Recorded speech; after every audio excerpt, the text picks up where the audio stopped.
What's going on, y'all? KMBest here. Yesterday, I did a video on the best deck in Marvel Snap. Today, I'm going to be exploring how to beat the best deck in Marvel Snap.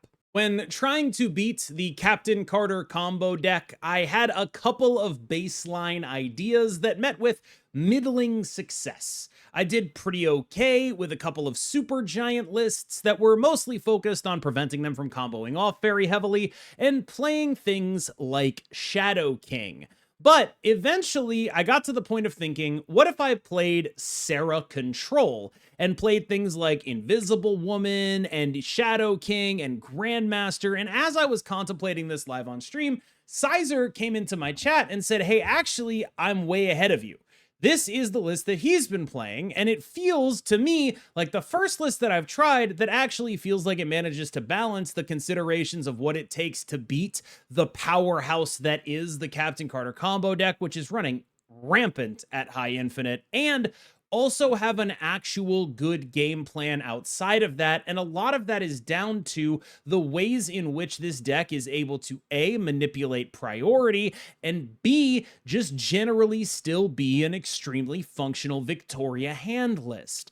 We don't have to go full Sarah Tech in order to have access to Shadow Kinging multiple lanes, but we also get to use that as overlap, because if we have this incredible Invisible Woman Shadow King Grandmaster thing going on, in the matchups where we don't need that, Shadow King is still probably a really reasonable card, and we also have the ability to use the Grandmaster to intensify our Mother Ascani, and not even just our Mother Ascani, even our Linley can be a good thing to move and repeat the on reveal of.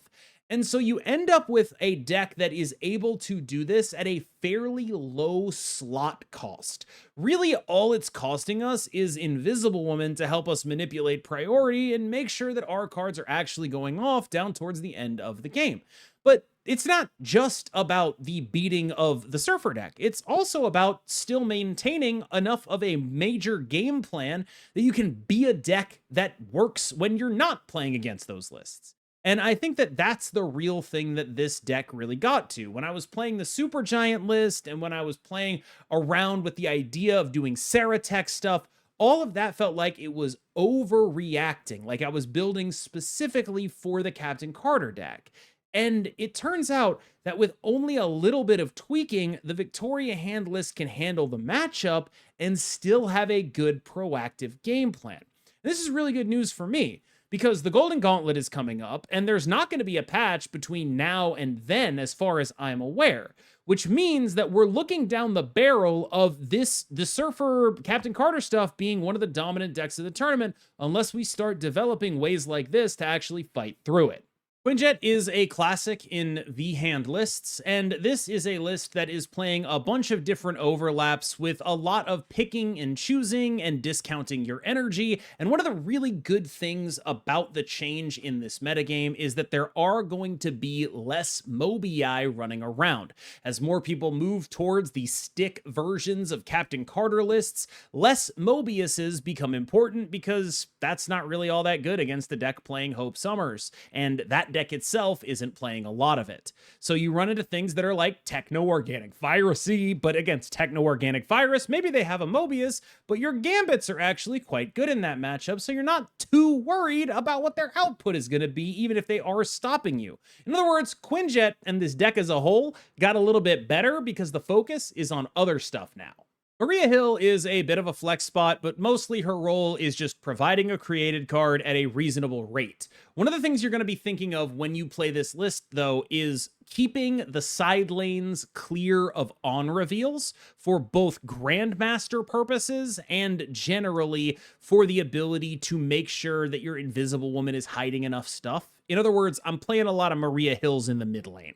I've talked about putting V-Hand on Fraud Watch, and I guess I have to apologize to Victoria Hand. This is the first time I felt like she's a serious contender since we discovered the Sasquatch V-Hand deck a few weeks ago. That deck fell off pretty quickly with the advent of the stick stuff. It just can't compete on numbers, and now we actually have V-Hand as the home for a tech pile.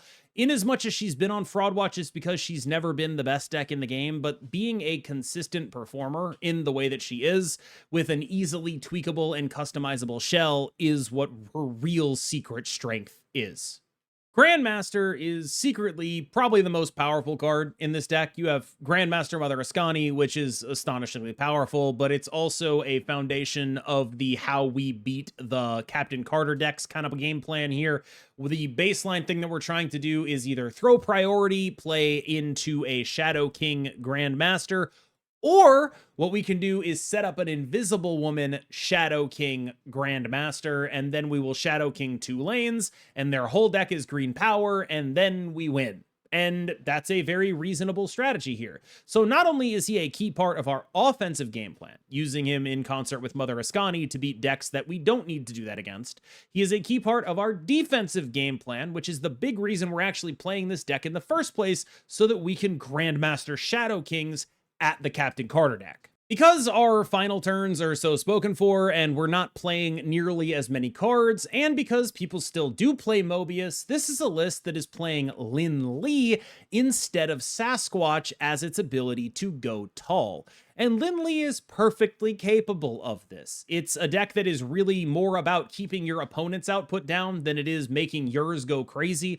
Between Gambit, Shadow King, Grandmastering the Shadow King, we just need some points, and Lin Lee is very able to provide some points. The basic things you're trying to do with Lin Lee are play Lin Lee, play Frigga, and then you will have, on the final turn of the game, almost certainly a way to fill up the board in a reasonable way that makes both of your Lin Lees active at the same time. Pretty straightforward. You can also do this with every other method of copying Lin Lee. Mirage is just a great card. 2/3 ability that helps you get cards that you need to play to trigger Gambit, gives them a buff, very efficient on slots. Again, though, one of the things you're going to want to pay attention to is if it is a matchup where your Grandmasters are high priority, she does tend to go in the middle, or if you've established that you have a safe lane that you're comfortable saving for those Grandmaster things, then you can play her in the other one. Invisible Woman is just so we have an actual guaranteed win against this stick combo stuff. That deck is extremely strong, but if you have the right interaction, they are going to confidently snap into you, and you are going to confidently beat them, and that's basically the whole premise of this deck. Whether that be putting in, like, the base thing that we're doing here is Invisible Woman, Shadow King, Grandmaster. That way, we Shadow King 2 lanes, and as long as we have some amount of points in those 2 lanes, very often what you're going to do is put those Silver Surfer, Captain Carter, stick decks down to like 9 to 12 power. So that's really good. Frigga is a powerful piece of this list. Copying Lin Lee, copying Victoria Hand. You pretty much always want to do those things while you can. Obviously, there are some sort of, things to think about here. Like if those cards are on the left side of your hand and you're holding either a Moon Girl or a Mother Ascani, that would enable you to copy them that way. It can sometimes be more efficient to do that. That can be a better option depending on the things that are happening, especially if it's the very left side of your hand and you have a Mother Ascani. It can often be better to keep that card there in order to make sure that you're getting the Mother Ascani buff onto it. That can be a very reasonable thing to do as well. And if you have those copies happening, you don't necessarily want to be running the Frigga out there, but she still does a decent amount of work in this list. Shadow King is swiftly becoming maybe the most important card in the entire game, because not only does he deal with this Captain Carter stuff, but people are playing a bunch of Iska decks. People are playing a bunch of decks that are doing various things like, I have the card that fastball specials, and then I have the card that revives it, Adamantium Infusion. There's just all that sort of stuff. Shadow King deals with all of that. I've run into people playing Nimrod. Shadow King deals with that. You run into people playing Destroy. Shadow King deals with that. There's a pretty extensive amount of green power in Marvel Snap right now, and that makes the whole Grandmaster Shadow King thing that we're doing, like, really good against more than just the Surfer deck. I know Gambit's a card that, like, people freak out about. He's just like here. Like he's just chilling basically. Like he's a cool little guy, and if you run into like techno-organic virus decks, that's kind of his wheelhouse, or if someone's playing Batroc, that's kind of his wheelhouse, and That's like pretty good, but those matchups just aren't particularly common. So mostly you're just playing him for value. You're like, here's a 3/5 that'll be pretty good. And if you copy it, it's like, oh, it's 2 3/5s and he's pretty good. And he's really more just like a pretty good card than he is like your overall game winning guy. You're just like pretty happy to see him a decent amount of the time. And that's probably, again, it's like a little too good for a tech card to be, but like you just don't see a lot of the stuff I think that he's a good tech card against. If you're seeing a lot of TOV, I mean, he's your GOAT. This is your game plan against TOV a lot of the time. You're just going to try to Ascani him and play Quinjet and Moon Girl him and get as many gambits as you possibly can, and they're not going to beat you. And I think that that's a pretty reasonable way to try to attempt to deal with this metagame, but also just in a bunch of other matchups, he's just like, he's basically normal Gambit, right? He's like blowing up one thing. This deck is built on a confluence of different things. One of the major overlaps in this deck, we talked about Grandmaster for Ascani, Grandmaster for Shadow King. Ascani can also hit Shadow King. Like a lot of what this is like, how do we get to Shadow Kings without having priority so we can beat the Surfer deck? And it's like, do that while using as few slots in the deck as possible. And that's really where this deck comes in, because we have Moon Girl that can make that happen. We have Mother Ascani that can make that happen. We have Grandmaster that can make that happen. And that means that we have a bunch of different routes to victory against the Surfer deck. But if we're not playing against that deck or against one of the decks where we need that kind of stuff, because there are other ones, what we can do is focus our energy on different stuff. Instead of being fully dedicated to winning the matchup like a Super Giant deck would be, or like a Saratech deck would be, we get to pick and choose when we want to win the matchup, which is whenever we actually play against the matchup. Instead of dedicating our entire deck to this, we're only dedicating a couple of slots. And that is all possible thanks to the things this deck already does incredibly well. Moon Girl, of course, brings up the rear in this list, and Moon Girl is a card that is particularly useful here for a variety of reasons, giving you cards that V-hand buffs, copying whatever you need to copy, having extra synergy with Quinjet, basically double your hand and discount it with Quinjet. One of your best turn 5 plays is Moon Girl Quinjet. You do that a lot. And so you end up with a card that is able to bridge everything this deck is doing by being part of its offensive game plan, but also allowing it to do things like protect itself by playing multiple Shadow Kings without throwing priority, or while throwing priority. That kind of stuff's really important. And I think that this is a deck that is naturally a good fit for what the goal of the deck is, which is I want to play a deck that has a compelling baseline game plan and then also happens to beat the Captain Carter deck. And that's where we're at right now. All right, y'all, I hope you enjoyed the rundown. And yeah, I spent a while just sort of banging my head against like, how do I beat this deck?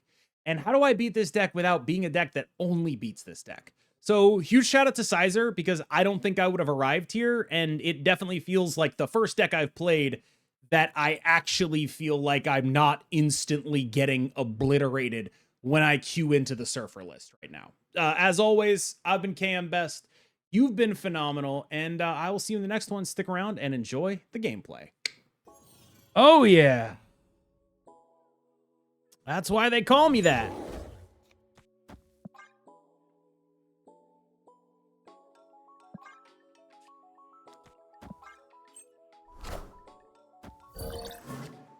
Bud has claimed yet another victim. Holy shit, is Goose busted in this match? Busted, bro?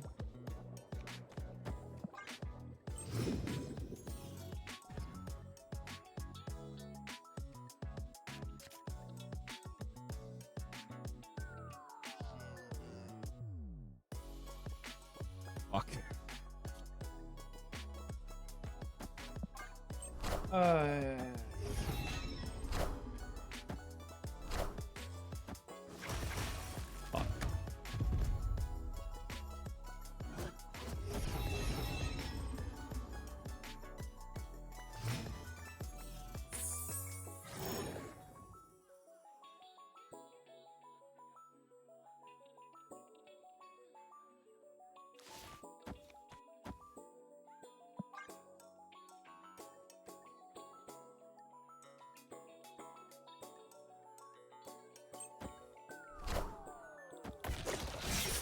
What is he even playing? my big question.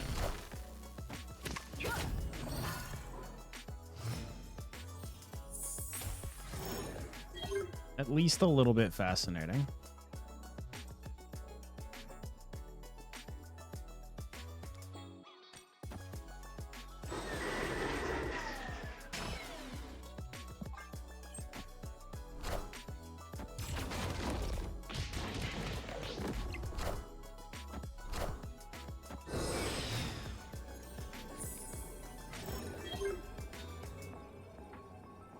He's got a juggernaut, right?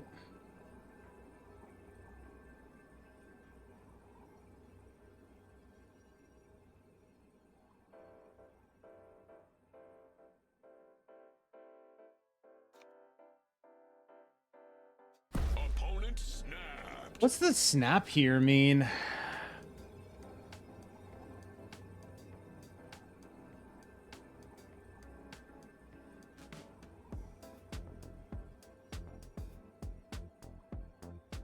I think it means juggernaut mid.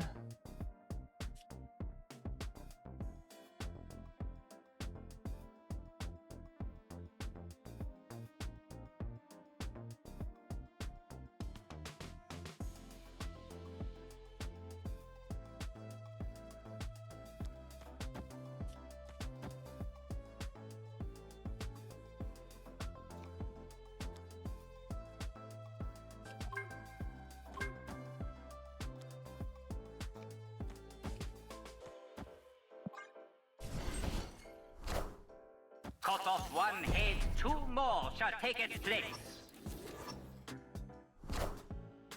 Holy shit. Dude?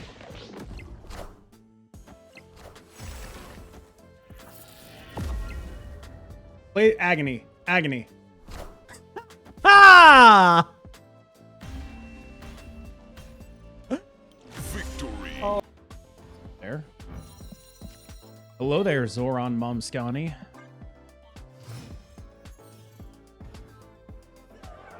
Whack.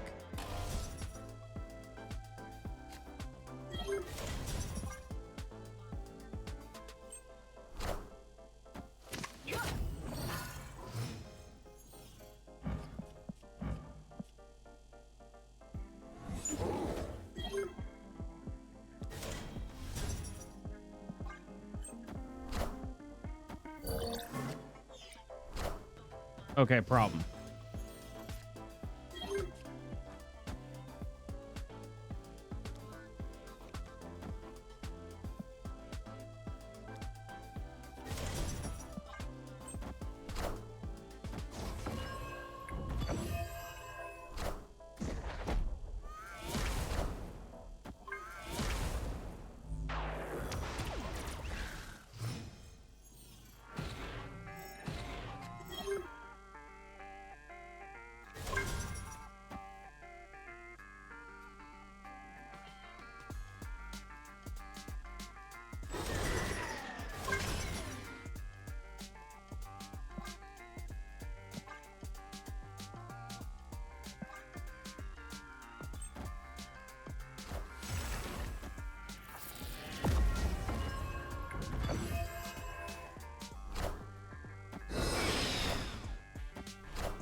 Oh, Jesus. Okay, who takes prio here? It's a full 50-50 coin flip, isn't it?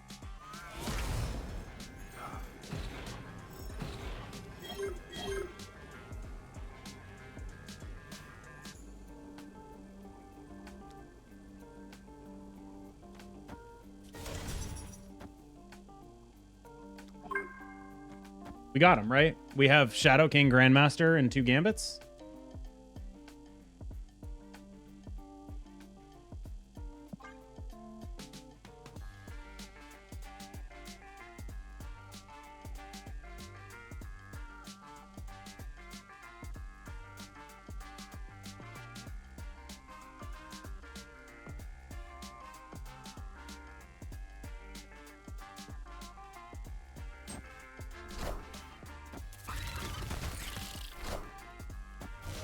Shit. We do not got him.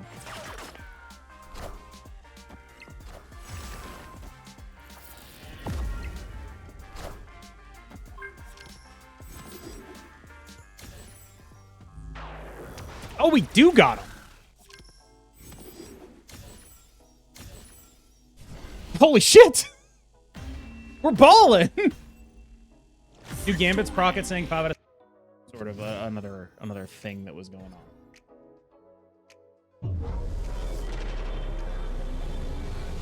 Plus, I got this sick ass Gambit.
Jesus Christ. All right, let's find out if this actually functions.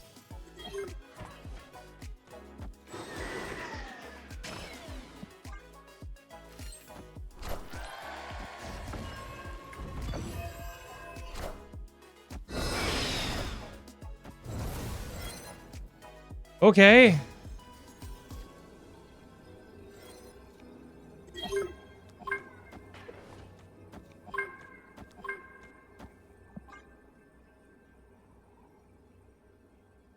How could this be bad? Chat. How could it possibly be bad? How could it possibly be bad? Okay?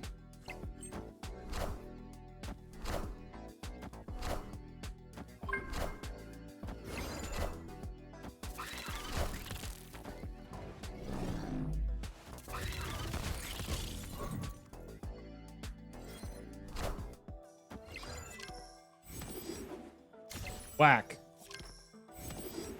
Whack. Whack. Solid. Are we sure? Where's Mobius? Goated. Interesting.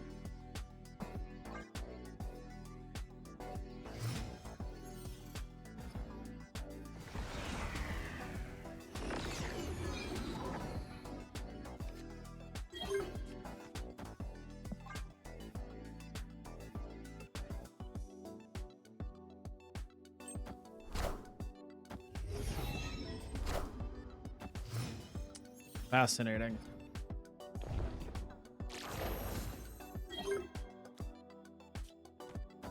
Well,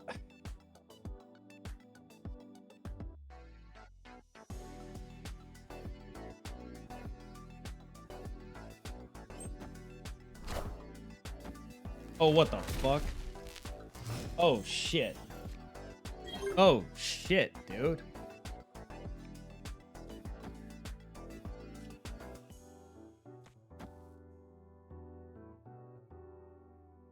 Things are bad, dude. Enchantress. Everything's bad. Fuck. Draw Mother Ascani.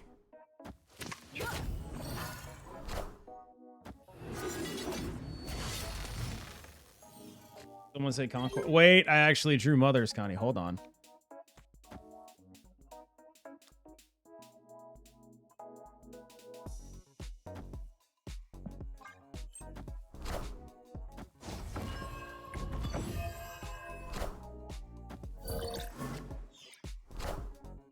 Wakanda forever!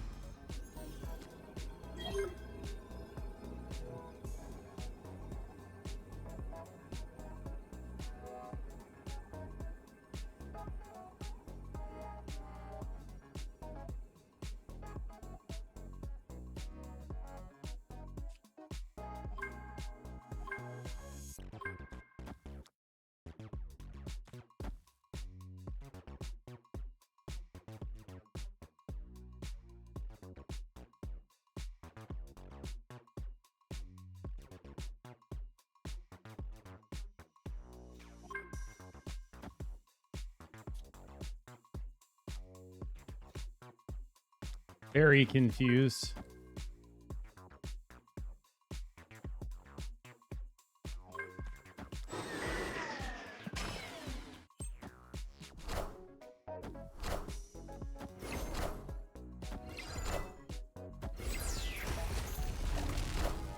Fascinating. Just simply didn't do anything. Dynamics somehow. I haven't figured it out just yet, but at some point we're gonna get you doing some kind of conquest snap dynamics thing. You think they should give 2099 the Gambit text? What? I'm sorry, I don't understand what you're saying.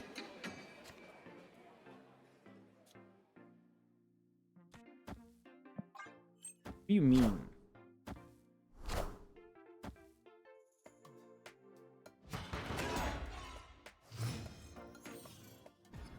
Yeah, but like when you say the Gambit text, what does that mean? That's what I'm asking. Every move? No! Whoa! God, no. Jesus. No. Love of God.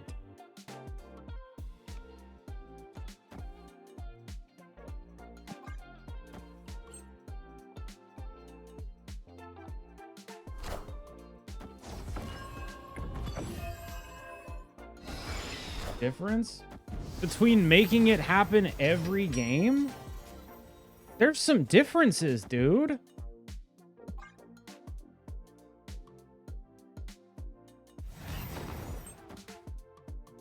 I'm obviously horrified here. I'm about to juice this up.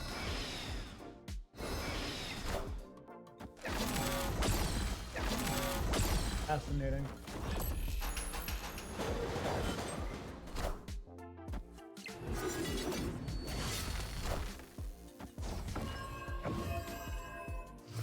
Oh, yes.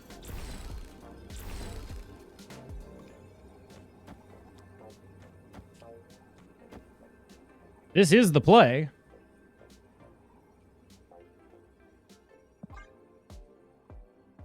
I'd imagine we're heinously dead.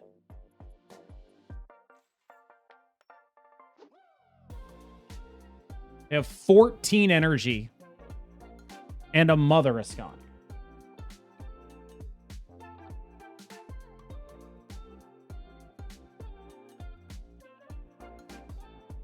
But I'll cope stay this shit. I don't give a fuck. It's fine. It's fine, chat. Their deck is bad, surely.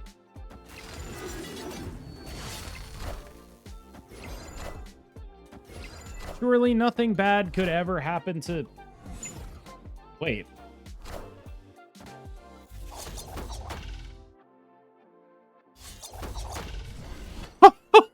Oh! Victory. No planning of things, though. Not to say that that's bad, just like I'm doing a whole lot of it.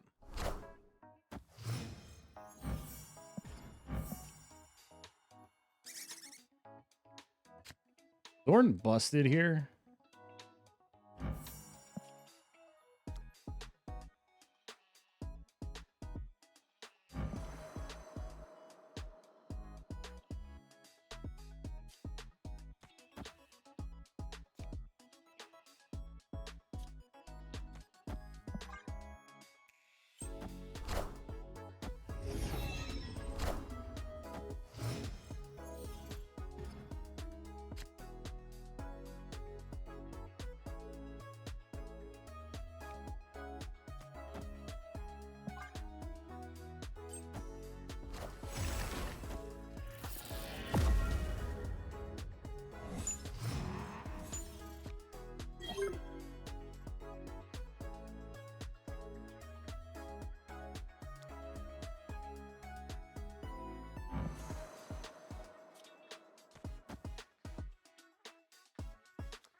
Not ideal. Really not ideal.